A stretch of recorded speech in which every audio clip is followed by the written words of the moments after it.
हज़रत उमर रज़ी अल्लाह ताला अन्हु फरमाते हैं कि हम सहाबा कराम एक दिन हजूर अक़दस सल्लल्लाहु अलैहि वसल्लम की मजलिस में बैठे हुए थे। इस असना में अचानक हम पर एक अनजान शख्स ज़ाहिर हुआ, जिसके कपड़े नहायत ही सफ़ेद और दाढ़ी और बदन के दूसरे बाल बहुत ही ज़्यादा स्याह थे। न इस पर सफ़र की कुछ निशानी यानी गिरदो गुबार वगैरह मालूम होता था, न हम हाज़रीन मजलिस में से कोई इसे पहचानता था। हमें इसकी आमद की इस कैफियत से बड़ा ताज्जुब हुआ।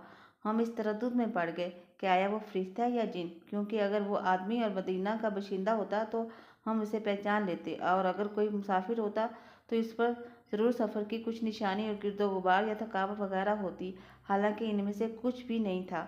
वो पास आकर नबी करीम सल्लल्लाहु अलैहि वसल्लम की तरफ मुतवज्जा होकर बैठ गया, फिर दो जानों बैठ गया, फिर अपने घुटने हजूर अक़दस सल्लल्लाहु अलैहि वसल्लम के घुटनों से मिला दिया और अपनी दोनों हथेली अपनी दोनों रान पर रख दी कि शागिर्द को उस्ताद के सामने इस